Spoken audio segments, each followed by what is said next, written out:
கர்த்தருடைய பரிசுத்த நாமத்துக்கு மகிமை உண்டாகட்டும். ஆமென். ஹல்லேலூயா. கர்த்தர் நல்லவர், அவர் கிருபை என்றும் என்றென்றும் நம்மோடு கூட உள்ளது. ஏசாயா தீர்க்கதரிசி புத்தகம் 54ஆம் அதிகாரம் 10வது வசனத்தை வாசிக்க கேட்போம். மலைகள் விலகினாலும் பர்வதங்கள் நிலைபெயர்ந்தாலும் என் கிருபை உன்னை விட்டு விலகாமலும் என் சமாதானத்தின் உடன்படிக்கை நிலைபெயராமலும் இருக்கும் என்று உன்மேல் மனதுருகுகிற கர்த்தர் சொல்லுகிறார். உன்மேல் மனதுருகுகிற கர்த்தர் சொல்லுகிறார். ஹல்லேலூயா. ஹல்லேலூயா. இந்த வார்த்தையை மறுபடியும் மறுபடியும் நிச்சயமா நீங்க வீடுகளில் போய் தியானிச்சிருப்பீங்க. தியானிக்கிற பொழுது மிக மிக ஒரு உற்சாகத்தை ஊட்டக்கூடிய ஒரு பகுதி எனக்கு உன்மேல் மனதுருகிற கர்த்தர். ஹல்லேலூயா. ஹல்லேலூயா. இரக்கம் என்பது மிக அவசியமான பெரிய அதிகாரிகளுக்கு முன்பாக போய் நிற்கிற பொழுது நீங்க அந்த இரக்கத்தை பெற வேண்டும், தயவை பெற வேண்டும் இல்லையா? ஜெபம் பண்ணுவீங்க, அவருடைய கண்களில் எங்களுக்கு தயவு உண்டாகும். இரக்கம் மிக மிக மிக மிக அவசியமான உண்டு. அருமையான பிள்ளைகள், எங்களுக்கு முன்பாக நிற்கிற அதிகாரியோ அல்லது எங்களோடு சேர்ந்து தொழில் செய்கிறவரோ அல்லது எங்களுக்கு மூத்தவரோ யாரா இருந்தாலும் அவருக்குடைய கண்களில் எங்களுக்கு இரக்கம் கிடைக்காட்டி நாங்க என்ன செய்தாலும் அது பிள்ளையாத்தான் இருக்கும், அல்லது புல செய்தாலும் அதை பெருசுபடுத்துவார்கள். பிள்ளைகள் உங்களுக்கு அதிக இரக்கம் இருக்கு, உங்க பிள்ளைகள் அதிக இரக்கம் இருக்கு. அதிக இரக்கம் இருக்கிறபடினால எவ்வளவு செஞ்சாலும் நீங்க அதை மன்னிச்சிருக்கீங்க. ஏன்னா உங்களோட இரக்கம் இருக்கு, அதை எப்படி நடத்த வேண்டும்ங்கிற உணர்வு உங்களுக்கு இருக்கு. ஆனால் வேறு ஒரு பிள்ளை ஏதாயிலும் செய்தால் உங்களால மன்னிக்க முடியாத காரணம் அவர்கள் மேல உங்களுக்கு இரக்கம் இருக்க வேண்டிய அவசியம் இல்லை. அவசியம் இருக்க வேணும், நான் சாதாரண வார்த்தைக்கு இல்ல. அதனால அதை நீங்க மன்னிக்க வேண்டிய அவசியம் கிடையாதுன்னு நினைப்பீங்க. ஆனா பிள்ளைகளை மன்னிக்கிறோம். பிள்ளைகள் தவறுகளை வெளியில சொல்ல மாட்டாங்க, ஏனென்றால் அவர்கள் மேல இரக்கம் இருக்குது, அவர்களை அவமானப்படுத்த மாட்டோம். இதே இது வேறொருவர் செய்தா ஊர் முழுக்க சொல்லுவோம், ஏன்னா எங்களுக்கு அவர் மேல இரக்கம் இல்லை. அதனால இரக்கம் எவ்வளவு முக்கியமானது கவனம். ஆனால் இது மனுஷர் மத்தியில் சொல்லப்பட்டது. ஆனால் தேவன் சொல்லுகிறார் உன்மேல் மனதுருகிற கர்த்தர். ஹல்லேலூயா. அந்த இனிஷியல் முக்கியம். தேவன் தன்னை பற்றி சொல்லுகிற பொழுது ராஜாதி ராஜன் சொல்லுகிறேன், கர்த்தாதி கர்த்தர் சொல்லுகிறேன், சகலவற்றை உண்டாக்கிய தேவனாகிய தேவனே சொல்லுகிறேன் என்றெல்லாம் ஆணையிடாமல் நம்முடைய சுபாவத்துக்கு தக்கதாய், நம்முடைய பலவீனத்துக்கு தக்கதாய் தேவனுடைய பெயர் இவ்விதமாய் வெளிப்பட்டது நம்மிடத்திலே மனதுருகிற கர்த்தர். ஹல்லேலூயா. உன்மேல் மனதுருகிற கர்த்தர். அந்த மனதுருக்கத்தினாலே நமக்கு கிடைத்திருக்கிறது கிருபையும் சமாதானம். அப்படி என்று சொன்னால் ஒருவனுக்கு கிருபை இல்லை என்று சொன்னால் தேவன் அவன் மேல் மனதுருகவில்லை என்று பொருளாகிவிடும். என் மேல் அதே கிருபை இருப்பதற்கு காரணம் தேவன் என் மேல் மனதுருக்கமாக இருக்கிறார். ஆமென். ஹல்லேலூயா. மனதுருக்கமா இருக்கிறார், அவ்வளவுதான். அதனால அதிக கிருபையை தந்து நான் சமாதானமா இருக்க, எவ்வளவு டென்ஷன் ஆகி எவ்வளவு பிரச்சனைகள் இருந்தாலும் அதை சமாளிச்சு சிரிச்ச முகத்தோட இருக்கிறது பெரிய காரியம். சில பேருக்கு சின்ன காரியம் நடந்தால் ஊர் முழுக்க தெரிஞ்சிடும், கடைக்காரனுக்கே தெரியும் ஏதோ வீட்டுல பிரச்சனை உள்ள இருக்கு, சாமான டொம்மு டொம்மு அந்த ஜில்லில வைக்க அவனுக்கு அது இங்க தெரியும். டக்கு டக்கு சின்ன பிரச்சனைக்கு உலகம் முழுக்க டக்குன்னு மூஞ்சியை கொஞ்சம் நீட்டிடுவாங்க. வீட்டுல நீட்டுற மூஞ்ச சபையில வந்து முட்டும். அவன் தவிக்கிறாங்க. எங்கிட்ட சில சொல்றாங்க எங்களுக்கு அந்த அப்படி இருக்க முடியல, அப்படி இருக்கிறது. அதாவது நான் பிரச்சனை உள்ளவனா இருக்கிறேன்னு மற்றவனுக்கு தெரியாம இருக்கிறது எப்படி? எங்கிட்ட ஒரு ஊழியக்காரன் கேட்கிறேன், எப்படி பாஸ்டர் நான் ஜெபம் பண்ணேன், எப்படி பாஸ்டர் மாதிரி இருக்கணும்?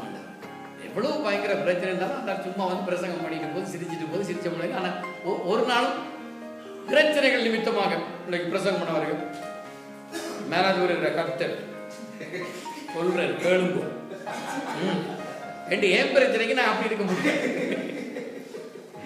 இன்னும் சில பேர் எல்லாரும் சோதர ஆடலுயா ஆடலுயா ஆடல சத்தம் என்ன இவருக்கு பிரச்சனை. அந்த டைம்ல ஒரு மகிழ்ச்சியான பாட்டு போட்டா பிடிக்காது, இந்த டைம்ல சோக பாட்டு போடுவான். அப்ப நானும் படிவம் ஆளலாம். இதெல்லாம் மீறி என்னுடைய துக்கங்கள் கவலைகள் எல்லாவற்றையும் மாற்றி நான் சபைக்குள்ள வந்து சிரிச்ச முகமா பிரைஸ் தி லார்ட் ஹல்லேலூயா. எப்படி அவருக்கு ஊழியக்காரனை கேட்கிறார், தான் அப்படி ஜெபிச்சாராம் ஆண்டவரிடத்துல. பாச மாதிரி அப்படி இருக்கணும். எவ்வளவு பெரிய பிரச்சனை. ஏன்னா அவர் சில காரியங்களை என்னோட அனுபவப்பட்டேன், பார்த்திருக்கிறார். பயங்கரமான பிரச்சனைகள். ஆனா சமாதானம் மனசை விட்டு போனதே, முகத்தை விட்டும் அது போனதில்லை. அதே சிரிப்போட இருக்கு. ஹல்லேலூயா, ஹல்லேலூயா.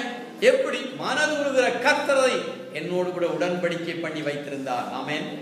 இது கண்டிப்பா வேணும். சகோதரிகளுக்கு வேணும், சகோதரர்களுக்கு வேணும், சில சகோதரிகளுக்கு வேணும், இல்ல நிறைய சகோதரிகளுக்கு வேணும். ஆனா சில சகோதரர்களுக்கு வேணும். அப்படிப்பட்டது அப்படியே காட்டிக்கொள்ளும். அது மற்றவன் சமாதானத்தையும் கெடுத்து பார்த்தோன்னே தெரிஞ்சுவானு, ஓ இன்னும் விடியல, அப்ப பிரச்சனை. பின்னேரமாயினாலும் முகம் மாறா. சமாதானம் இங்க உள்ள சமாதானம் போன உடனே இங்க காட்டுது. ஆனா சமாதானம் போகாதபடினால முகம் சந்தோஷமா இருக்கு. ஹல்லேலூயா. அப்படின்னு சொல்லுவீங்க, பிரச்சனை இருக்கு. பிரச்சனை உண்மை. எந்த பிரச்சனையும் என் சமாதானத்தை எடுப்பதில்லை. ஹல்லேலூயா, ஹல்லேலூயா. ஏன் அற்ப பிரச்சனைகளுக்காக நான் சமாதானத்தை இழக்க தயாராக இல்லை. காரணம் சமாதானம் கர்த்தரால் வந்தது, பிரச்சனை பிசாசினால் வந்தது. ஒருவேளை பிசாசு குணமுள்ள மனிதர்களாலும் வந்திருக்கலாம். ஆனால் சமாதானம் மாத்திரம் கர்த்தரால் வந்தது. ஹல்லேலூயா. கர்த்தர் கொடுத்தது. அழகான வார்த்தை சாட்சி சொன்ன. எல்லாம் ஒழுங்கினமாக இருந்தது. ஆவியானவர் எல்லாவற்றையும் ஒழுங்குபடுத்துறவர். அந்த வார்த்தையை நான் நினைச்சு கொண்டிருந்தேன். சொல்லுங்க, அதான் அல்லேலூயா, சந்தோஷம்.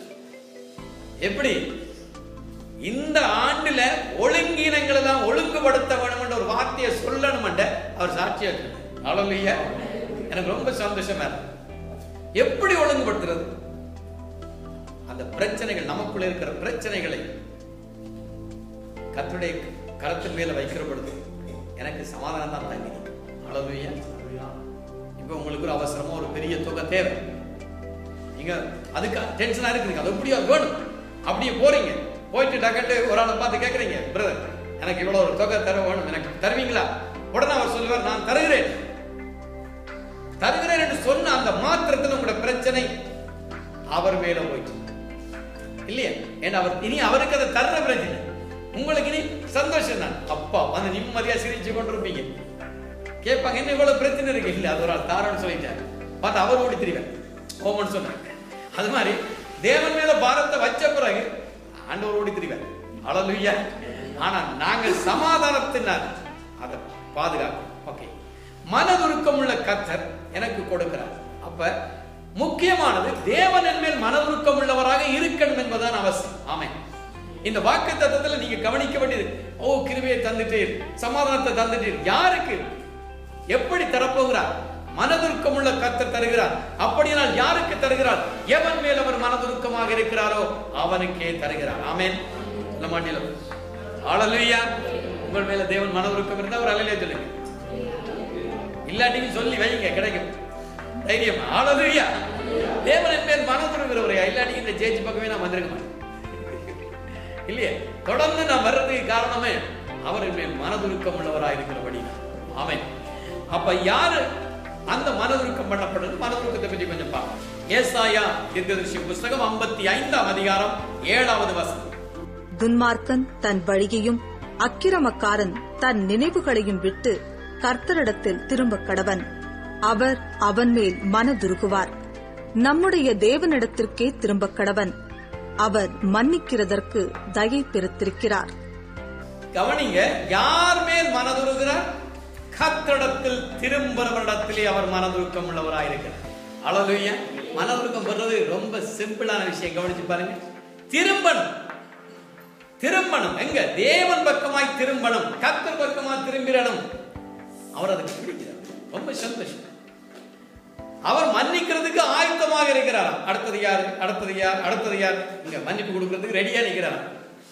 ஆனா நீ திரும்பிடணும். கர்த்தர் பக்கமா திரும்புற ஒருவன் மாத்திரமே தேவனுடைய மனதுருக்கத்தை பெறுகிறார். நாங்க நினைக்கிறோம் நாங்க திரும்பினோம் அல்லது நாங்க திரும்பாம இருக்கிறோம், எனவே நாங்க திரும்புகிறதுக்கோ அல்லது அந்த காரியத்தை செய்கிறதோ கர்த்தரால் அந்த காரியம் வர வேண்டும் என்று நினைச்சு சில வழியில் அலட்சியமா வரும். இல்ல, நான் திரும்பினா அவர் இறங்கிடுவேன். ஹல்லேலூயா. திரும்பாதிருந்தால் அடுத்த வசனத்தை பாருங்க, என்ன நடக்கும்? திரும்பாட்டிக்கு அவன் திரும்பாதவன் யார்? துன்மார்க்கன். மனம் திரும்புகிறவன் தேவ மனுஷன். ஹல்லேலூயா. ஆவிக்குரியவன். அப்ப எல்லாருமே மனம் திரும்பி வந்தவர்கள். அதனால நாங்கள் துன்மார்க்கர்கள். எங்கள் மேல் மனதுருக்கம் வருவதற்கு ஒரு வழி உண்டு. ஆனாலும் கர்த்தரிடத்திலே திரும்பினவர்களாகவே இருக்க வேண்டும். சின்ன சின்ன பிரச்சனைகளினால தேவனை விட்டு போகலாம். எப்படியெல்லாம் திரும்பலாம் என்றால் பெரிய பட்டியல் போட்டுக்கொண்டே போகலாம். அது பெரிய காரியம். எல்லாரும் கர்த்தர் பக்கமா திரும்புறோம் என்றால் இருக்கிற பிரச்சனைகளோட சேர்ந்து, அதாவது வேற துன்மார்க்க பிரச்சனைகளை வச்சுக்கொண்டு தேவன் பக்கமே ஆண்டவர் என்று இருக்க கூடாது. கொள்ளையடிக்க போறோம், களவு எடுக்க போறோம், எல்லாம் முழங்கால இருந்து அழுது ஜெபிக்கிறான். உலக பிரகாரம் ஆண்டவரே முதல் கொள்ளை அடிக்க போறோம், முதல் கொள்ளை ஆட்டி கொடுத்துறாதீங்க, வெற்றிகரமா வந்தா உங்களுக்கு பங்கு இவன் போறான். இவன் என்ன முழுக்க தன் ஜெபத்தை ஆண்டவர் கேட்கிறார். ஆனா கொள்ளை அடிக்கிற எண்ணத்தோட ஜெபிச்சபடினால அந்த ஜெபத்தை கேட்டுறாரு பிசாசு. அதனால பிசாசு அவனுக்கு ஹெல்ப் பண்ணி வெற்றிகரமா விஷயத்தை முடிஞ்ச உடனே இவனுக்கு இன்னும் தெரியல தான் வணங்கினது பிசாசுன்னு தெரியாம ஆண்டவருக்கு பங்க கொடுக்குறான். வந்து நல்லா கவனிச்சு பாருங்க. அப்ப திரும்பிதல் என்று சொன்னால் ஜெபம் என்ற பொருள் அல்ல, அது மாத்திரம் அல்ல. திரும்புதல்னா நிறைய பேர் தான் நினைக்கிறோம், கத்தர் பக்கமா திரும்புவோம். இப்ப நாங்க எந்த பக்கம் கத்தர் நிக்கிறோம் சொல்லுங்க? கத்தர் பக்கமாய் திரும்புவோம். உடனே உங்களோட வீடுகள்ல இருந்து சேர்ச்சி அந்த பக்கமா அந்த பக்கமா திரும்புறது. எருசலேமில் அவர்கள் எருசலேமை நோக்கி ஜெபித்தார்கள். ஏண்டா அவளத்துல இயேசு கிறிஸ்து வெளிப்படாத காலம், பரிசுத்தாவியர் வெளிப்படாத காலம். அதனால ஆலயத்தை மட்டுமே நம்பி இருந்தார்கள். நாங்களோ எங்களுக்குள்ளே தேவன் ஜீவிக்கிறார் இருக்கிறார் இருக்கிறத நம்பி இருக்கிறோம். அல்லேலூயா, அல்லேலூயா. அப்ப கவனிங்க, திரும்புதல் என்பது மனம் திரும்புதல். மனம் திரும்புதல் என்ற உடனே நீங்க நினைச்சிடணும், சாரி அதிகமா நினைக்கிறது களவா கொள்ளையா இதெல்லாம் விட்டுட்டோம் தானே, நாங்கள் இதெல்லாம் திருந்திட்டோம் தானே, எந்த பாவம் இல்லை. சபையினுடைய முழுமையான அல்லது வேதத்தினுடைய முழுமையான உபதேசம் அன்பு மாத்திரமே. அல்லேலூயா, அல்லேலூயா. அன்பை தவிர வேறொரு உபதேசம் கிடையாது. இந்த அன்புக்கு தான் இவ்வளவு புத்தகத்தை எழுதி வச்சிருக்கிறாங்க. இந்த 66 புத்தகத்திலும் எப்படி அன்பா இருக்க வேண்டும். அன்பு இல்லாதனால எல்லா பாவமும் ஆரம்பித்தது. கவனி, அன்பு உள்ளவர்கள் எல்லா பாவத்திலிருந்து விலகிக் கொள்ளுகிறார்கள். அல்லேலூயா. அப்படின்னா அன்பை நமக்குள்ளே எடுத்துக்கொள்வதிலே திரும்புதலின் சரியான அட மனம் மாறுதல் நமக்கு மன உருக்கத்தை கொண்டு. லூக்கா எழுதின சுவிசேஷம் 5ஆம் அதிகாரம் 20வது வசனம். எழுந்து புறப்பட்டு தன் தகப்பனிடத்தில் வந்தான். அவன் தூரத்தில் வரும்போதே அவனுடைய தகப்பன் அவனை கண்டு மனதுருகி ஓடி அவன் கழுத்தை கட்டிக்கொண்டு அவனை முத்தம் செய்தான். நமக்கு தெரிஞ்ச காரியம். சிலர் உதாரணப்புள்ள உமைன்னு சொல்லி அந்த நாட்களில் சொல்லிக் கொண்டு இந்த வசனம் தெளிவா சொல்லுது. அவன் திரும்பி வருவன், எழுந்து புறப்பட்டு தன் தகப்பனிடத்திற்கு வந்தான். அவன் தூரத்தில் வரும்போதே அவனுடைய தகப்பன் அவனை கண்டு என்ன செஞ்ச? மனதுருகி. கண்டுடனே இறங்கிட்டான். மனதுருகி. எப்ப? திரும்பி தன்னை தேடி வருகிற பொழுது மனதுருக்கம் உருவாகும். ஆகவே தேவன் என் மேல மனதுருக்காதான் அந்த வாக்குத்தத்தம் நிறைவேறும். அந்த மனதுருக்கத்துக்கான வழி திரும்புதல் மாத்திரமே. அல்லேலூயா, அல்லேலூயா. என்னென்ன இருக்குது? 13ஆம் ஆண்டு நான் சரியான எரிச்சல் உள்ளவனாயிருந்தேன்.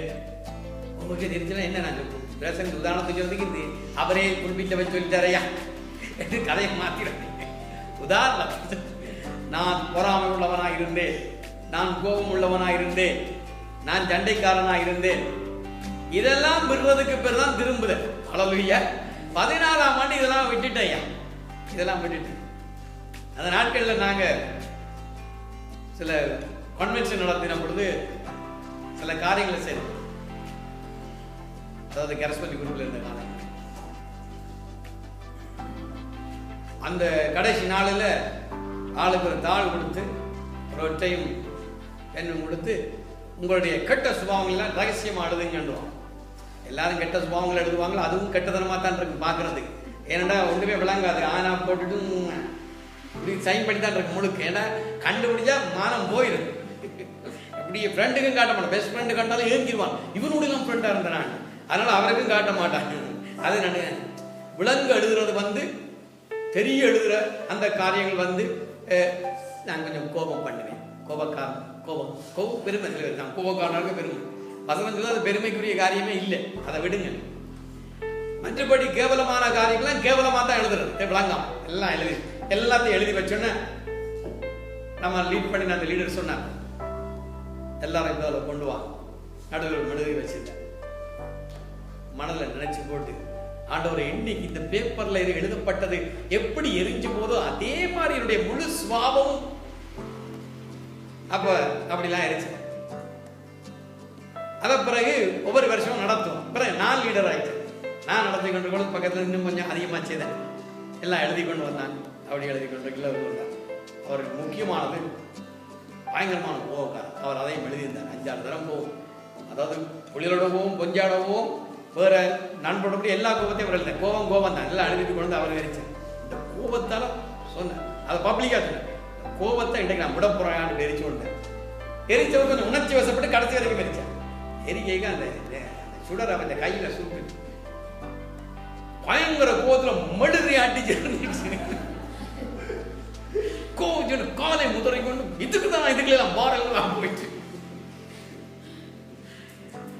அப்ப என்னத்தை எரிச்சாரோ அது பெருமையா எரிஞ்சதே ஒழிய ஆனா உள்ளே ஒண்ணு போகல. அதே உடனே நான் அதை விட்டுட்டேன். ஐயோ இதுல எந்த பிரயோஜனம் இல்லை, சும்மா ஒரு நடிப்பு தான், இதுல எந்த காரியம் இல்லை. சுபாவம் அவனா பார்த்து விட்டார் ஒழிய வேற வழியே இல்லை. ஹல்லேலூயா ஹல்லேலூயா. அவைகளெல்லாம் மனதுருகிற கர்த்தர் என் மேலே மனதுருகி என்னை ஆசீர்வதிக்க வேண்டும் என்கிற உணர்வுகள் ஏற்பட்ட பொழுது மாத்திரமே இந்த சுபாவங்களை விட்டுறேன். ஹல்லேலூயா ஹல்லேலூயா. சில காரியங்கள் ஊழியக்காரனா சில காரியங்களை செய்யலாத ரொம்ப சகிச்சும் இருக்க. ஏன்டா சில வேளையில சிலர் பார்த்து சொல்லுவான், இந்த ஆளெல்லாம் எதுக்கப்பா நீங்க சபையில வச்சிருக்கிறீங்க, அளவுக்கு அதிகம் உங்களுக்கு விரோதமாக எழுப்பி இருக்குதே, தூக்கி எறிங்க, வெளியில போங்க. நான் ரெண்டா சொல்லிக்கொண்டு ஒரு விசுவாசி சொல்லு. ஆனா அது ஊழியக்காரன் சொல்லல. அதே அசுத்தமாக தன்னை பேசின அதே ஆள் திருப்பி கதைச்சா கதைக்கத்தான் பண்ணும், திருப்பி உள்ள வந்தா எடுக்கத்தான் பண்ணும். வர வழி ஏன்னா ஒரு ஊழியக்காரன் இருக்கபடினா அந்த ஸ்தானம் மட்டும் இல்லைன்னு சொன்னா நாங்களும் சண்டித்தனம் படலாம் இல்லையா. அந்த சில ஸ்தானங்கள் கவனிங்க, சில வேலைகளை செய்ய தடுப்பது போல விசுவாசி என்கிற மேன்மையான ஸ்தானம் சில சுபாவங்களை விட்டுத்தான் ஆகும். ஹல்லேலூயா ஹல்லேலூயா. தகப்பன் பிள்ளைங்கிற எண்ணம் பாருங்க. தகப்பனை பாருங்க, ஓடி வருகிறான். இந்த பிள்ளை மன்னிப்பு கேட்கறதுக்காக போனான். மன்னிப்பு கேட்க வருகிறார் என்று கண்ட உடனே மனதுருகி எழும்பினான். ஹல்லேலூயா. எனக்கு இந்த வார்த்தையை தியானித்த பொழுது ஆச்சரியமா இருந்தது. நாம என்ன செய்வோம், அவையிலானே புலவிட்டவே அவையில் கேட்கட்டும், வீட்டை நாங்களே போகணும், எங்களோட பிள்ளை இல்லை ஆறு பிள்ளையோ. இவர் எழும்பி போனார். ஹல்லேலூயா. ஏண்டா அவன் கத்து, அதனால தான் அவன் ஆமென். ஹல்லேலூயா. எவன் கேட்கவன் என்று முக்கியம் இல்லை, நான் மனதுருக்கத்தை பெறணும், அதுக்கு நான் என்ன செய்யணும். ஆமென். ஹல்லேலூயா ஹல்லேலூயா. அதற்கு ரட்சிப்பின் அடையாளம். இல்லாட்டி ரட்சிப்பின் அடையாளம் என்ன? நான் மற்றவருடைய பாவத்தை மன்னிக்கிற பொழுது என்னுடைய பாவம் மன்னிக்கப்படும். அப்ப இந்த முழு வாக்கு தத்துவம் எனக்கு நிறைவேறிவிடும். அருமையான பிள்ளைகளே, ஹல்லேலூயா. எதுக்கு நான் பாவத்தோட இருக்க வேணும்? அதுக்காக வேண்டி 5 பாவம் செய்து போட்டு 5 பேரை மன்னிக்கலாம் என்று கொஞ்சம் பொறுங்கப்படுறேன். நான் உங்களை மன்னிக்க வேணும், நான் இப்ப மன்னிக்கல. அது என்னன்னு சொன்னா நான் ஒரு பாவம் ஒன்று செய்யறதுக்கு அது செய்து போட்டு வாங்க, அப்படி போட இல்லாது. அது பெருந்தல். ஹல்லேலூயா ஹல்லேலூயா. இது தேவன் நமக்கு கொடுத்திருக்கிற மனதுருக்கத்தின் வழி. தேவன் அண்டையில திரும்புதல். சுபாவங்கள் மாறினால் தேவன் எங்கள் மேல இறங்கிறார். ஐயோ நல்ல பிள்ளையா இருக்கானே, ரொம்ப அப்பாவியா இருக்கிறான், நல்லவனாவே இருக்கிறான். நமக்கு அப்படிதான் வருது. யாருக்கு உதவி செய்ய பார்க்கிறோம், நல்லவங்களை பார்த்து உதவி செய்ய யோசிக்கிறோம். ஆமென். ஹல்லேலூயா. மத்தேயு சுவிசேஷம் 20ஆம் அதிகாரம் 34வது வசனம். இயேசு மனதுருகி அவர்கள் கண்களை தொட்டார். உடனே அவர்கள் பார்வையடைந்து அவருக்கு பின் சென்றார்கள். இரண்டாவது மனதுருக்கம் வருகிற வழி. முதல் மனம் திரும்புதல், இரண்டாவது மனதுருக்கம் வருகிறதுக்கு என்ன செய்தார்? மனதுருகி தொட்டார். அதுக்கு அவங்க என்ன செய்தாங்க? மத்தேயு சுவிசேஷம் 20ஆம் அதிகாரம் 30. அப்பொழுது வழி அருகே உட்கார்ந்திருந்த 2 குருடர் இயேசு அவ்வழியே வருகிறார் என்று கேள்விப்பட்டு, ஆண்டவரே, தாவீதின் குமாரனே, எங்களுக்கு இரங்கும் என்று கூப்பிட்டார்கள். அவர்கள் பேசாதிருக்கும்படி ஜனங்கள் அவர்களை அதட்டினார்கள். அவர்களோ, ஆண்டவரே, தாவீதின் குமாரனே, எங்களுக்கு இரங்கும் என்று அதிகமாய் கூப்பிட்டார்கள். இயேசு நின்று அவர்களை தம்மிடத்தில் அழைத்து, நான் உங்களுக்கு என்ன செய்ய வேண்டும் என்றிருக்கிறீர்கள் என்றார். அதற்கு அவர்கள், ஆண்டவரே, எங்கள் கண்களை திறக்க வேண்டும் என்றார்கள். இயேசு மனதுருகி அவர்கள் கண்களை தொட்டார். உடனே அவர்கள் பார்வையடைந்து அவருக்கு பின் சென்றார்கள்.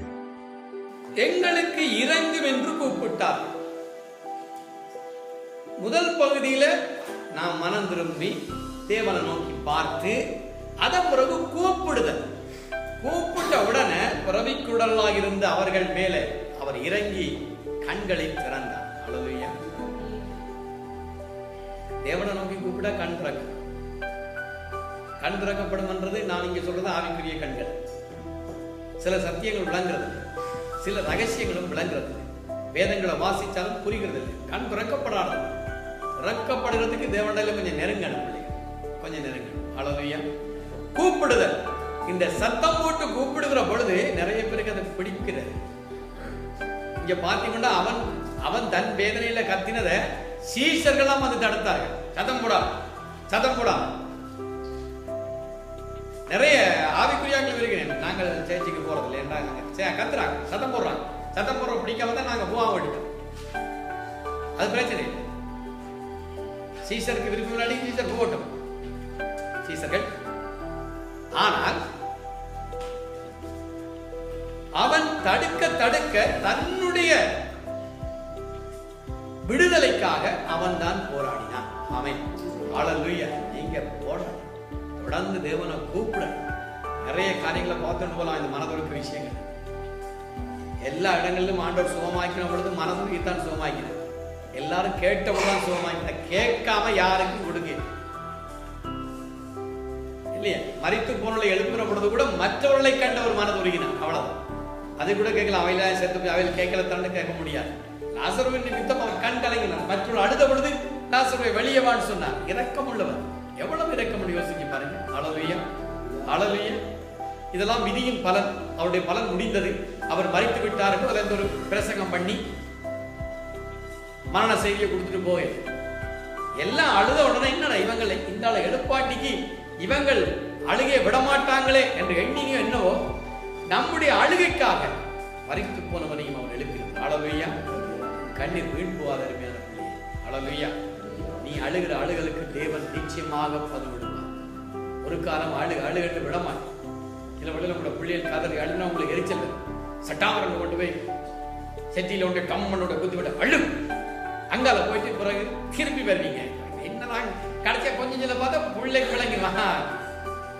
ஆமா, அழுதாத்தான் இவன் மடங்குனா அதுக்கு பிறகு டொப்புல நிற்கும். அதுக்கு பிறகு கெஞ்சி கூத்தாடி சாரி இந்தா இதை பிடி அதை பிடி கேட்கலாம் அன்னைக்கு கொடுப்பாங்க. என்ன திரண்டு இல்லாம 1 வயசு 2 வயசு பிள்ளைகிட்ட கிரெடிட் கார்டு தான் கொடுப்பேன். இந்த பிள்ளை பிடி இதை பிடி. நாங்கள் தான் தர மாட்டாங்க. ஏன்னா தெரியும் அவங்களுக்கு அதை ஒன்றுச்சு எல்லாம் அப்படி இதை பிடி எல்லாத்துக்கும் என்ன பிள்ளைங்களோட குமிஞ்சிருக்கு. அப்போ நிற்காது அது அழுகு. ஏன்னா அதை கண்டுபிடிச்சு நான் நினைச்சதை கொடுத்த உடனே டக்குன்னு நிற்கும்.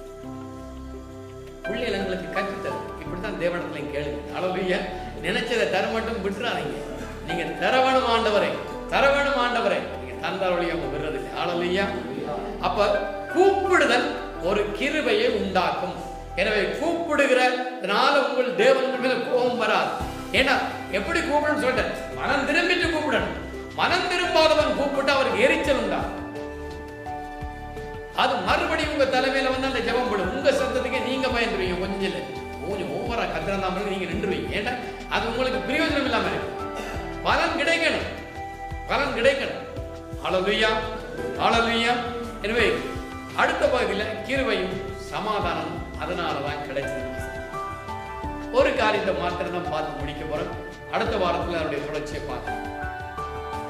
கிருபை சமாதானம் நமக்கு உடன்படிக்கையாக கொடுக்கப்படும். அதை பெற்றுக்கொள்வதற்கு தேவனிடத்திலிருந்து மனதுருக்கத்தை நாங்கள் பெற்றுக்கொள்ள வேண்டும். அதன் வழிகள் 2ஐயும் பார்த்தோம். சுருக்கமாக தான் 2 வழி. இன்னும் அநேக வரைக்கும் சுருக்கமாக தான் பார்ப்போம். இந்த கிருபையும் சமாதானத்தையும் குறித்து பார்க்கிற பொழுது நமக்கு அது பூரணப்படாது. நமக்கு பூரணப்படாத எதுவும் பிரயோஜனப்படாது. கிருபை எனக்கு பூரணமா கிடைக்கணும். புரியுதா உங்களுக்கு? எப்படி பூரணமா கிடைச்சது? 2 நபரை குறிச்சு தியானிச்சு. ஒண்ணு ஆதியாகமம் 6ஆம் அதிகாரம் 22வது வசனம். நோவா அப்படியே செய்தான். தேவன் தனக்கு கட்டளையிட்டபடியெல்லாம் அவன் செய்து முடித்தான். இந்த நோவாவை பற்றி சொல்லுகிற பொழுது அப்படியே செய்தான். தேவன் தனக்கு கட்டளையிட்டபடி செய்தான். இவன் ஒரு கிருபை பெற்ற மனுஷன். உங்களுக்கு தெரியும், கர்த்தருடைய கண்களிலே அவனுக்கு கிருபை கிடைத்தது. அந்த கிருபை எப்படி என்று சொன்னால், உலகம் முழுவதையும் தேவன் அழிக்க சித்தமாய் இருந்த பொழுது நோவாவையும் அவன் பிள்ளைகளையும் அவனுடைய மனைவிமாரையும் தேவன் காத்தார். ஹல்லேலூயா. அதாவது பிள்ளைகளின் மனைவிமார், நோவாவுக்கு ஒரு மனைவி தான். அப்ப அத்தனை பேரையும் தேவன் காத்துக்கொள்ள ஒரு கிருபை உள்ளவராய் இருந்தார். நல்லா கவனிங்க. அவர்கள் பேழைக்குள் அனுப்பப்பட்டு பூரணமாக்கப்பட்டு வந்து சேர்ந்தார்கள். அவருடைய இந்த சந்ததி நாங்கள் உருவாக்கப்பட்டிருக்கிறோம். எனவே அவனுக்கு கிடைத்த ஒரு கிருபை மிக பலம் உள்ளது. அது எப்படி என்று சொன்னா, 2வது நபரை பார்க்கிற பொழுதுதான் இவன் கிருபை என்னன்னு எங்களுக்கு தெரியும். இந்த கிருபையோட வித்தியாசம் உங்களுக்கு தெரியும். ஆதியாகமம் 19ஆம் அதிகாரம் 17ஆம் 18ஆம் வசனத்தை படிங்க. லோத்துவை நீங்க பார்க்க போறீங்க. இந்த லோத்துவுக்கு கிருபை கிடைத்தது கர்த்தருடைய கண்கள் இல்லையா? எப்படின்னா, சோதம் கொமோராவை தேவன் அழிக்கிற பொழுது லோத்தையும் அவனுடைய பிள்ளைகளையும் காத்தார். எனவே லோத்தும் கிருபை பெற்ற மனுஷன். அமைஞ்சல மாட்டிலோ. அப்ப 2 பேரும் கிருபை பெற்றாக்கள். ஆனா 2 பெற்ற கிருபையிலும் இருக்கிற பூரணத்துவத்தினுடைய வித்தியாசத்தை பார்க்க போறோம். இப்ப படிங்க ஆதியாகமம் 19ஆம் அதிகாரம் 17 18வது வசனம். அவர்களை வெளியே கொண்டு போய் விட்ட பின்பு அவர், உன் ஜீவன் தப்ப ஓடிப்போ, பின்னிட்டு பாராதே, இந்த சமபூமியில் எங்கும் நில்லாதே, நீ அழியாதபடிக்கு மலைக்கு ஓடிப்போ என்றார். அதற்கு லோத்து, அப்படியல்ல ஆண்டவரே. அவனுக்கு பேழைய கட்டன்னு சொல்லி உன்னை காக்கத்துக்கு சொன்ன உடனே அவன் என்ன செய்தான்? அவனுக்கு வசனம் சொன்னது எப்படி? அப்படியே செய்தான். அவன் குடும்பம் தப்பிக்கப்பட்ட. இவருக்கு சொன்ன உடனே இவர் உடனே சொல்றார், அப்படியே வேண்டாம். ஒரு வசனம் அதில் போடப்படுது, அப்படி அல்ல ஆண்டவரே, நீ போகின்றவன் அப்படி அவர் செய்யல. இவர்கிட்ட விளக்கம், அப்படி அல்ல ஆண்டவரே. ஆதியாகமம் 19ஆம் அதிகாரம் 19ஆம் வசனம் 20ஆம் வசனம். உமது கண்களில் உமது அடியேனுக்கு கிருபை கிடைத்ததே, என் பிராணனை காக்க தேவரீர் எனக்கு செய்த கிருபையை பெரிதாக விளங்க பண்ணினீர். மலைக்கு ஓடிப்போக என்னால் முடியாது. தீங்கு என்னை தொடரும், நான் மரித்து போவேன். அதோ அந்த ஊர் இருக்கிறதே, நான் அதற்கு ஓடிப்போகத்தக்கதாய் அது கிட்ட இருக்கிறது, சின்னதுமாய் இருக்கிறது. என் பிராணன் பிழைக்க நான் அங்கே ஓடிப்போகட்டும், அது சின்ன ஊர்தானே என்றான். என் பிராணனை காக்க, கவனிங்க, பைக்கிறார் பாயிண்ட் ஒன்று. என் பிராணனை காக்க, பிராணனுக்கு மாத்திரமே ஜெபிச்சிருக்காங்க. கவனிங்க, பிராணனை காக்க இவரே விளக்கம் எல்லாம் கொடுக்கிறாரு. கவனிங்க, மலைக்கு ஓடி போக முடியாது, தீங்கு என்னை தொடர நம்ம ஆளுங்க ஜெபிக்கிற மாதிரி முழு விளக்கம் இவர் கொடுத்துட்டார்.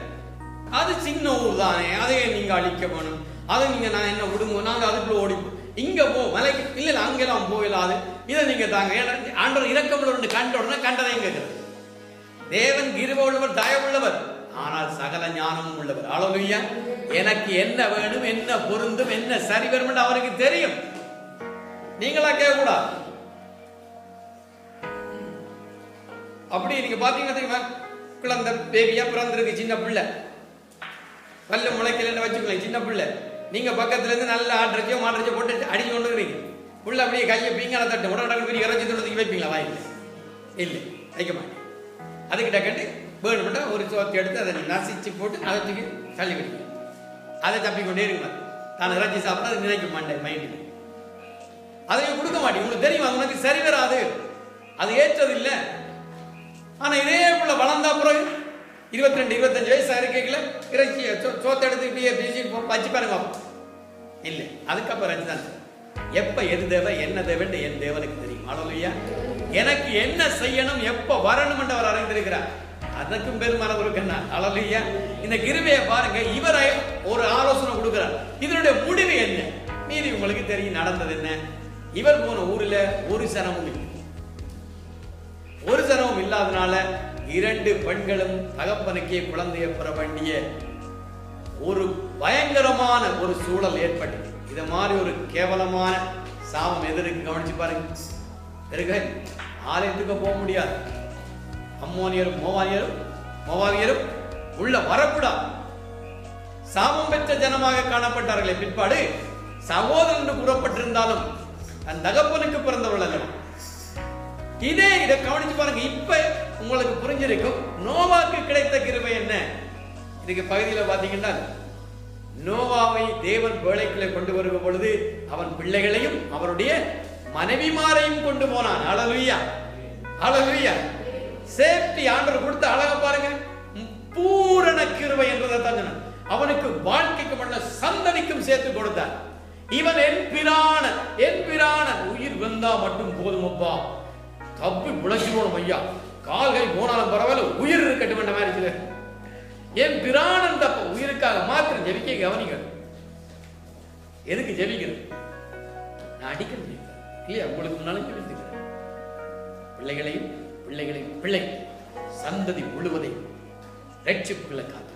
ஹல்லேலூயா, ஹல்லேலூயா. என் சந்ததிக்காக. இப்ப பாத்தீங்களா, உங்களுக்கு பிள்ளைகளுக்கு பிள்ளை எல்லாம் சின்ன பிள்ளைகளா இருக்கலாம். பிள்ளைகளுக்காக ஜெபிச்சு கொடு. ஹல்லேலூயா. கர்த்தருடைய வருகை தாமதிக்குமா இருந்தால், இன்னொரு 10 தலைமுறை கடந்துதான் கர்த்தருடைய வருகை வருமா இருந்தால், அந்த 10வது என்னுடைய தலைமுறையில இருக்கிறவன் ஒரு தேவ மனுஷனா இருக்கணும் தான் நான் விசுவாசிக்கிறேன். ஹல்லேலூயா, ஹல்லேலூயா. அவன் சொல்லுவான் வெளில கொள்ளு பாடுறான். இன்னும் அந்த பாடுறது ஊழியக்காரன் நிறையா. அப்படியே நாங்க ஜெபிச்சோம், அப்படியே வந்துட்டோம்னா எவ்வளவு பெரிய ஆசீர்வாதம்.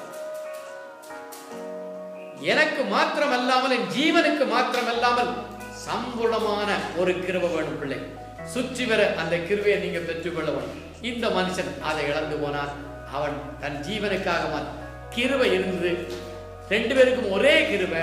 ஆனா கிருபையில ஒருவருக்கு பூரணம் இருந்தது, ஒருக்கு பூரணம் வசனத்தும் படி வார்த்தையும் படி தான் நான் சொல்றேன். எனவே கிருபை நமக்கு வருகிறது என்று ஜெபிக்கிற ஒவ்வொருவரும் கிருபைக்காக ஜெபிக்கிற பொழுதும் அந்த கிருபை பூர்ணப்பட முயற்சிக்கணும். ஹல்லேலூயா. இந்த கிருபை வர என்ன செய்யணும்? இதுதான் அடுத்த போது. அது நமக்கு தெரிஞ்சதா? யாக்கோபு நிருபம் 4ஆம் அதிகாரம் 6வது வசனம்.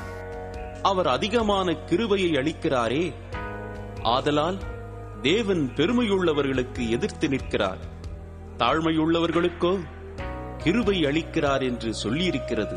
தாழ்மை உள்ளவர்களுக்கு கிருபை அளிக்கிறார், பெருமை இருந்தா எதிர்த்து நிற்கிறார்.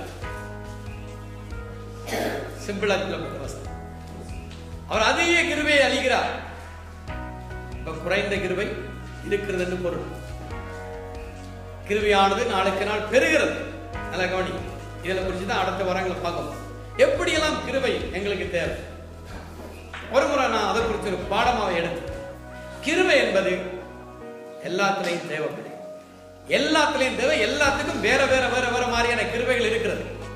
சிலரை பார்ப்பீங்க, அவன் ஒரு விஷயத்துல நல்ல கிருபை உள்ளவனா இருப்பான், இன்னொரு விஷயத்துல அவனுக்கு கிருபையே இருக்கா.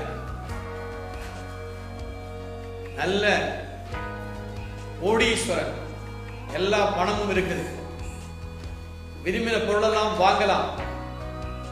ஆனால் உடம்புல சுகர் பிரஷர் எல்லாம் கூடி எதுவும் சாப்பிட இயலாது என்றால் சாப்பிடுறதுக்கு கிருபை. எதையும் சாப்பிடுறதுக்கு கிருபை இல்லாம போச்சு. அதான் நாங்க சாப்பாட்டுக்கு முன்னால ஜெபிக்க, சாப்பிடுறதுக்கு முன்னாடி ஜெபிக்கிறோம் இல்ல. நிறைய பேர் சாப்பிடுறதுக்கு முன்னாடி ஜெபிக்கிறாங்க, நான் பார்த்திருக்கேன். சாப்பாட்டை பார்த்த உடனே சோத்ரம் சோத்ரம் சோத்ரம் ஆண்டவரே, இலங்கையில் வன்னி பகுதியிலே வறுமையா இருக்கிறவர்களை போசிங்க, எத்தோப்பியாவில் இருக்கிற ஜனங்களை போசிங்க, 5 காசு அனுப்ப மாட்டேன் நீங்க சொல்லிக் கொண்டு அவர்களை போசிங்க, எல்லாரையும் போசிங்க. இப்ப நான் இதை சாப்பிடுறேன் ஐயா, அதுக்கு ஒரு நாள் ஸ்தோத்திரத்தினாலே சுத்தமா கணவருக்கு ஏன் சாப்பாட்டுக்கு ஜெபிக்கணும் ஜெபிச்சு கொண்டே இருக்கிறது. சோத்திரத்தினால சுத்தமாகலையா தச்சல. அதுக்குள்ள என்ன நடந்தது? எவன் விதைச்சான்னு தெரியும் அவங்களுக்கு. விதைச்சவன் படைச்சிருக்கான் தெரியுமா அவங்களுக்கு? அதை ஒரு விற்கிறதுக்கு படைச்சிருப்பான், அது விற்பனைக்கு வந்திருக்கும். அந்த கடைக்காரனை பார்க்க மாட்டீங்க, அவன் முழுக்கு கடவுண்ட படங்களையும் வச்சு எல்லா அரிசி மூட்டைக்கும் இது என்ன சொல்றது பழங்கள் என்ன சொல்றது தன்னை குச்சியால் எல்லாத்தையும் காட்டி எல்லாத்தையும் எல்லாம் போட்டு கொஞ்சம் இது போட்டு ஒரு தேசி காலத்து அதுலையும் குத்தி அதுவும் போட்டு எல்லாம் வச்சுவான். நீங்க வாங்கினதான் படைக்கப்படாதான் எனக்கு மறைமுகமா உங்களை அறியாம சோத்திரத்தினால் சுத்தமா. ஹல்லேலூயா. அப்ப சோத்திரம் இதை சுத்தமாக்கும். ரெண்டாவது விக்கிரம் இல்லாம இருக்கணும். விக்கிரம்ன்றது நல்ல தமிழ் சொல், கணவருக்கு விளங்காத. இப்ப என்ற உடம்புக்கு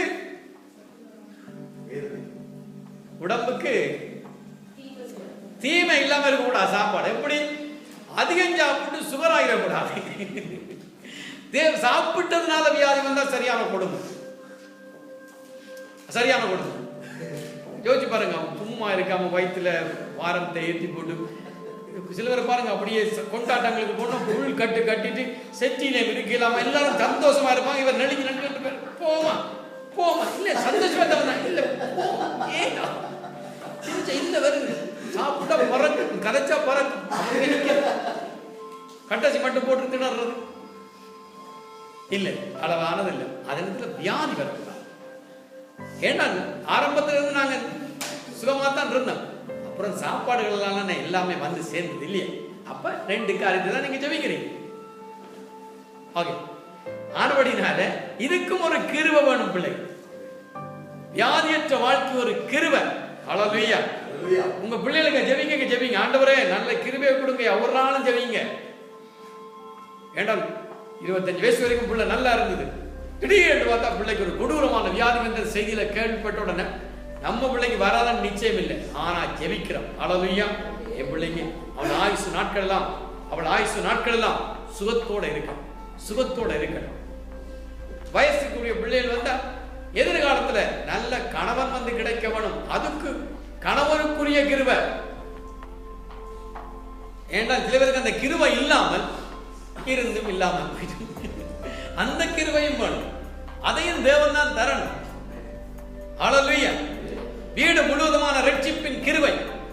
என்னுடைய சந்ததியில் என்னுடைய உறவினர் தெரிஞ்சவங்க எல்லாம் ரட்சிக்க போனேன். சில பேரை பார்த்து ஆசையா இருக்கும். சத்தியம் சொல்லுவாங்க, சொன்னுடன் நாங்கள் ரட்சிக்கப்படுவாங்க. நாமெல்லாம் இருத்து வச்சு சத்தியம் சொன்னா அவன் சரி பேருந்து முடிச்சுதான்னு கேட்டு போயிடுவான். எனக்கு பிரியோசனம் இருக்கு. ஏன்னா அந்த கிருபை. அப்ப இந்த வருஷத்துல ஜெபிக்கணும். நான் ஒருவனுக்கு சத்தியம் சொன்னா அவன் பின்னால வரணும். ஆமென். அந்த கிருபையை தாங்க. ஹல்லேலூயா. யாராவது ஜெபிக்க சொல்லி கேட்டா நான் ஜெபிச்ச உடனே அவன் சுகமாகிற ஒரு கிருபையை தாங்க. ஹல்லேலூயா. அடிக்கி கொண்டே போலாம் இல்ல? கிருபைகள் பெருகணும். கிருபைகள் அது கணக்கா இருக்கிறது. கனவிதங்கள் இருக்குது. படிக்கிறோம் சொல்லிங்க. நல்ல மூளையை கொடுங்க ஆண்டவரை படிக்கும். மூளை இருந்து படிக்கலாம் தனி, அதுல எந்த பிரயோஜனமும் கிடையாது. படிப்புக்குரிய அதுக்குரிய ஞானம் விளங்கணும். ஞாபக சக்திகளுக்காக ஜெபிக்கணும். இப்ப கப்பிங்க அவருக்கெல்லாம் விளங்கும் தானே. அவருக்கெல்லாம் விளங்கினா லோத்துக்கு இந்த கிரியை யோசிச்சு பண்ணுங்க. ஏன் அவர் கேட்காம ஒன்றும் செய்ய மாட்டார். அதான் தேவன். ஹல்லேலூயா. 2 கண் தெரியாம வந்து ஆண்டவரே இறங்கு மண்டைக்க உங்களுக்கு என்ன செய்ய வேண்டும்? இது தேவையில்லாத கேள்வி. ஏசி கேட்ட கேள்வி. அப்படி பார்த்தா கேட்கிற அவனுக்கு என்ன செய்ய வேண்டும்? ஒருவேளை அவனுடைய விருப்பமா இருக்கலாம். அப்படி தொடர்ந்து ஆண்டவரே இன்னும் கண் பார்க்கறதுக்கு பயங்கரமா இருக்கணும். அப்பதான் பிச்சை கூட போடுவாங்க. அவனுடைய கண்ணை இன்னும் பயங்கரமா சூம் பண்ணி வெளியில காட்டு. மற்றவன் பார்க்கல கேட்டுக்கலாமா? தெரியாத சில பேருக்கு தெரியுது இல்லையா? ஆண்டவரே கண் தெரியாது அப்படி. அப்ப ஆண்டவர் சரி இன்னும் உன்னுடைய கண்கள் தெரியாம இன்னும் அதிகமா வெளியில தள்ளப்பட்டு இப்படி இருக்கட்டும், இன்னும் அதிகமான பிச்சை அவன் அதை ஆசைப்பட்டிருக்கலாம். அப்படி ஆசைப்படுறத அவர் கொடுக்கிறவர். ஹல்லேலூயா. அதனால கேட்கிற உனக்கு என்ன வேணும்? அவன் கேட்டான் பார்வையடைய வேணும். பார்வையடை. ஹல்லேலூயா. ஹல்லேலூயா. பிள்ளைகளுக்கு என்ன வேணும் உணருங்க. உங்க பிள்ளைகளை பழக்க வழக்கத்தை பாருங்க. கீழ்ப்படியாம இருக்கிறான், ஜெபிக்க ஆரம்பிங்க. கீழ்ப்படுகிற கிருபையை கொடுங்க பிள்ளைக்கு. ஹல்லேலூயா. கதறி கேளுங்க. அவனுக்கு எல்லாம் சரி. அவன் பெரிய படிப்பாளிய வந்து என்னுடைய மகன் ஒரு இன்ஜினியராவோ அல்லது மகள் ஒரு டாக்டராவோ வரணும். வந்து நல்லொழுக்கம் இல்லாமல் இருந்தால் பிரயோஜனம் இல்லையே. ஹல்லேலூயா. அவனை அதையும் சேர்த்து கேட்கணும் இல்லையா? நல்லொழுக்கம் உள்ள பிள்ளையா வரணும். எதிர்காலத்துல உம்முடைய ஊழியங்களையும் செய்து கொண்டு வேலைகளை செய்யணும். அல்லது உம்முடைய ஊழியத்தை மட்டும் செய்யணும். ஏதோ ஒன்று நீங்க இப்ப போட்டு ஜெபிக்கணும். ஜெபிக்க ஜெபிக்க ஜெபிக்க தேவனோட கிருபைகளை சம்பூர்ணமாய் தரும். எனக்கு தெரியும் சகோதரி ஒருவர் தன்னுடைய பிள்ளைகளுக்காக, குழந்தைகளாக இருக்கிற பொழுது பார்த்தீங்கன்னா குழந்தைகளுக்காக ஜெபிக்கிறார்.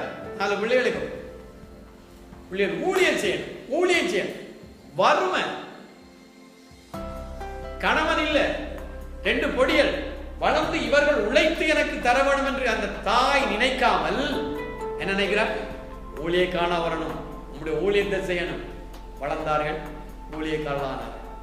இடையில ஒருவர் ஊழியத்தை விட்டு வெளிநாடு போவார், வேலைக்கு அப்படிலாம் போவார். அங்கே இந்த ஆண்டு காரில் பிடிச்சா திருப்பி விடுவார். இப்படியே வருஷம் போய் வந்து கடைசியா ஃபுல் டைமா இல்ல. ஏன்? அந்த ஜெபம், அந்த கிருபை. கவனிச்சு பாருங்க. அப்ப இப்படி பிள்ளை ஊழியம் செய்ய வேணும். அது மாத்திரமல்ல, ஊழியத்துக்கு ஞானம் கொடுக்க வேணும். ஏன்னா ஊழியம் மட்டும் கள்ள ஊழியக்காரர், பொய்யார் ஊழியக்காரர், வைத்தை மற்றும் அப்படிலாம் இருக்கு. அதெல்லாம் வேணாம். பட்டினி கிடந்தாத ஊழியம் எடுத்தான். அந்த தாய் ஜெபிச்சா பட்டினி கிடந்தா ஊழியம். அழலையா அந்த வைராக்கியங்களை கவனிங்க. நீங்க கேட்கறதான் கிடைக்கும். நீங்க அப்படி கேட்க வேண்டிய அவசியம் இல்லை. உதாரணத்துக்கு சொன்னா, நீங்க உங்க தகுதிக்கு ஏற்ற மாதிரி, உங்களோட விருப்பத்துக்கு ஏற்ற மாதிரி கேளுங்க. எனவே ஒரு விஷயத்துக்கு இந்த ஆண்டுல இன்னும் நிறைய சொல்லி காரை வாங்குறோம், அதுக்கு ஒரு கிருபை வேணும். தெருவில் நிக்காமல், வழியில நிக்காமல், எல்லாத்தையும் விட இன்னொரு கிருபையும் வேணும். இந்த காருக்குள்ள ஒரு கிருபை வேணும். இப்பெல்லாம் நினைக்கிறேன், காருக்குள்ள ஏறணும்னு ஒரு சண்டை இருக்காம சமாதானமா பிரயாணம் பண்ணணுமா? காருக்குள்ளே ஏறணும், உடனே காருக்குள்ள முறுமுறுப்பு பார்த்து எந்த ரோட்டால திரும்புறதுலயே சண்டை பிடிச்சி இடையில இறங்கினாங்களா இருக்கிறாங்க. அப்ப நீ போ, நான் வரையில அதுக்குள்ளேயும் சமாதானம் பண்ணும். வீட்டுக்குள்ளே அதுக்குள்ள எனக்கு என்னை சுற்றி வர நீங்க ஜெபிக்கிறதுக்கு இவ்வளவு காலம் 1 மணித்தியாலம் போதும்னு சொன்னாக்களுக்கு இப்ப தெரியும் 1 மணித்தியாலம் போதாது.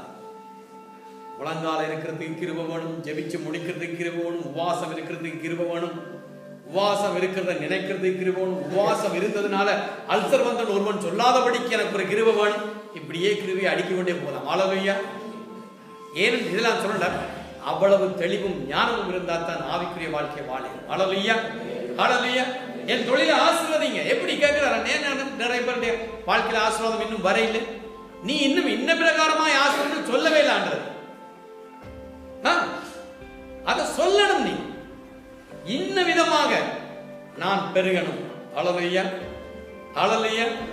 தாமானை யாக்கோபை நினைச்சுக்கிறேன். அவன் என்ன நினைச்சானோ இல்லாம, அவன் பயங்கர தந்திரசாலி, அவன் பயங்கரமான ஏமாத்துக்கார். அவன் ஏமாத்த ஏமாத்த ஏமாத்த யாக்கோபு வளர்ந்து கொண்டே இருந்தான். ஹல்லேலூயா. அவன் ஒப்பந்தத்தை மாத்த மாத்த தேவனை மாத்தி கொண்டே இருந்தான். ஏன்னு சொன்னான், அவன் மேல் அந்த கிருபை இருந்தது, நான் உன்னை விடுகிறதில்லை. ஹல்லேலூயா, ஹல்லேலூயா. நல்லா கவனிங்க. எனவே அடுத்த வாரத்தில் இதை குறிச்சுதான தொடர்ச்சிகளை பார்க்கலாம். இப்ப இன்னைக்கு எடுத்துக்கொண்ட முக்கியமான காரியம், தேவன் என் மேல் மனதுருக்கமா இருக்கிறான். மனதுருக்கமா இருக்கணும்னா நான் மனம் மாற வேண்டும். நான் மனம் திரும்பி உண்மையான அன்புள்ள ஜீவியத்தை ஜீவிக்க வேண்டும். எல்லாவற்றுக்கும் மேலாக மன்னிப்பு கட்டல், மன்னித்தல் மிக முக்கியமான காரியம். அடுத்த 2வது காரியத்துல கூப்பிடுதல். கூப்பிடுதல் மிக முக்கியம். அந்த கிருபையோடு கூட பேசி பார்த்தோம், எப்படியெல்லாம் கூப்பிட வேண்டும், எது வேணுமோ அதை மாத்திரம் கேட்க பழகுங்க, அதுக்கு வேண்டியதையும் சேர்த்து பழகுங்க. அப்ப ஜெபத்துக்கு முன்னும் ஒரு திட்டம் உங்களோட மைண்ட்ல வரணும். இன்னென்ன பிரகாரமா நான் ஜெபிக்கணும், அவ்வளவுதான். அதை ஜெபிச்சு வரேன். ஏண்டா நிறைய பேர் வெளிநாட்டு வாரத்துக்கான ஜெபிச்சிருக்காங்க, வெளிநாடு வந்திருக்காங்க. சில பேர் சும்மா தனியாக தான் ஜெபிச்சுக்கிறான் போல. வெளிநாடு போனா போதும் ரெண்டு, இங்க வந்து சும்மாவே கேம்பில் எடுத்து சேர்த்து போனதான் கிடையாது. ஒருத்தருக்கும் பிரியோசனம் இல்லை. இதுக்கு அது அங்கேயே இருக்கலாம். சில பேர் சொல்லிக்கிறாங்க, நீங்க இங்கே இருந்து என்ன சில பேர் பாருங்க ரோட்டு வழியை நிற்குங்க, ஏன் வெளிநாட்டுக்கு வந்தேன்னு தெரியாது. ஏன்னா அது வெளிநாட்டுக்கு போறது மட்டும் தான் ஜெபிச்சிருக்கு போல, மீதி காரியத்துக்கு ஜெபிக்க. ஒவ்வொரு காரியத்தையும் உணருங்க, யோசிங்க. அப்பதான் உங்களுடைய வாழ்க்கை பெருகும்.